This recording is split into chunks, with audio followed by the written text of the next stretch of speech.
వరద బాధితులకు వరద సహాయం అందలేదా?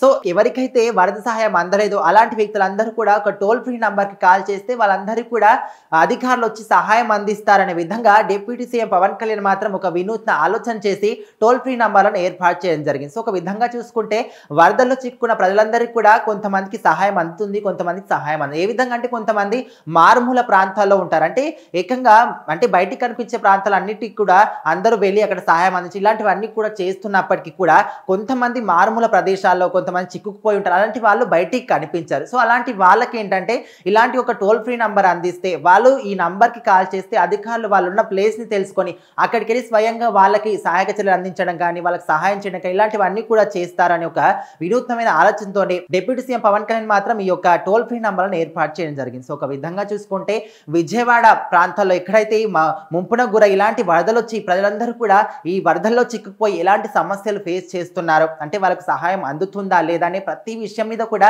డిప్యూటీ సీఎం పవన్ కళ్యాణ్ కావచ్చు, సీఎం చంద్రబాబు నాయుడు కావచ్చు ఎప్పటికప్పుడు సమీక్షలు నిర్వహిస్తూ ముఖ్యంగా డిప్యూటీ సీఎం పవన్ కళ్యాణ్‌కు సంబంధించి పంచాయతీరాజ్ శాఖ కావచ్చు, గ్రామీణాభివృద్ధి కావచ్చు, పర్యావరణానికి సంబంధించి కావచ్చు వీళ్ళందరూ అధికారులతోని ఎప్పటికప్పుడు కూడా సమీక్షలు నిర్వహించి అసలు అక్కడ ప్రజలందరూ కూడా మీరు సహాయం అందిస్తున్నారా లేదా, వరదలు తగ్గాయా, ఇంకా ఎక్కువ అవుతున్నాయా, ఇక్కడ సిచ్యువేషన్స్ ఏ విధంగా ఉన్నాయి, అందరినీ కూడా సురక్షిత ప్రాంతాలకి చేర్చారా లేదా, వాళ్ళకి హెల్త్ కండిషన్ అంతా ఇట్లా ప్రతి ఒక్కరిని కూడా ప్రతి ఒక్క విషయాన్ని క్లుప్తంగా సమీక్షలు నిర్వహించి ఎప్పటికప్పుడు కూడా తెలుసుకుంటూ దానికి అనుగుణంగా వాళ్ళు రియాక్ట్ అయ్యి చర్యలు తీసుకోవడం ఇలాంటివన్నీ కూడా చేస్తున్నారు. సో ముఖ్యంగా మనం అసలు ప్రకాశం బ్యారేజ్కి సంబంధించి ఈ సంవత్సరం ఎప్పుడు లేని విధంగా అసలు ఇంతటి వరదలు రావడానికి కారణం ఏంటి, ఈసారి చూసుకుంటే ప్రకాశం బ్యారేజ్కి 11.43 లక్షల క్యూసెక్ల వరద వచ్చింది. అంటే గత 48-50 సంవత్సరాల నుంచి ఎప్పుడు కూడా ఇంతటి వరద రాలేదు.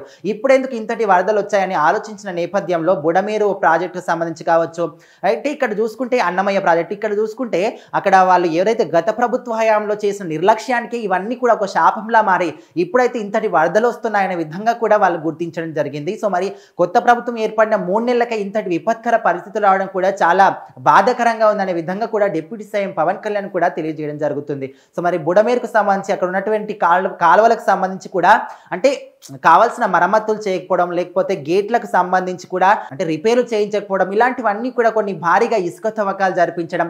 అంటే గత ప్రభుత్వ హయాంలో జగన్మోహన్ రెడ్డి ప్రభుత్వ హయాంలో చూసుకుంటే అక్కడ భారీగా ఇసుక తవ్వకాలు కూడా చేసేది. సో మరి ఇసుక తవ్వకాలు చేసినప్పుడు అక్కడ అంటే అక్కడ లోపలికి కూడా లారీలను పంపించిన సందర్భాలు కూడా చాలా ఉన్నాయి. సో మరి లారీలు అక్కడ ఉంటే గేట్లు తెరిస్తే కూడా వరదల్లో చిక్కుకుపోతాయి కాబట్టి ఆ లారీలు పైకి వచ్చేంత వరకు కూడా గేట్లను ఎత్తివేయకుండా చాలా మటుకున్న సందర్భాలు కూడా ఉన్నాయి. సో ఆ విధంగా ఇలాంటివన్నీ కూడా తప్పులు చేసినప్పటికీ గత ప్రభుత్వం యొక్క నిర్లక్ష్యం వల్లనే ఈ తప్పులనే జరిగే విధంగా కూడా వీళ్ళు గుర్తించినప్పటికీ వాళ్ళు మరి మాజీ సీఎం జగన్మోహన్ రెడ్డి ఏమంటున్నాడంటే వీళ్ళు ఖచ్చితంగా మానవ తప్పిదమే, ఇప్పుడున్న ప్రభుత్వం నిర్లక్ష్యం వల్లనే ఇది జరిగింది అనే విధంగా కూడా ఆయన చెప్తున్నాడు. సో మరి ఏదేమైనప్పటికీ కూడా ఇప్పుడు మాత్రం దీనికి సంబంధించి వరద బాధితులకు సంబంధించి సుమారుగా 300కు పైగానే అంటే ప్రత్యేకమైన కొన్ని బృందాలను కూడా ఏర్పాటు చేశాం అండ్ టోల్ ఫ్రీ నంబర్లు ఏర్పాటు చేశాం.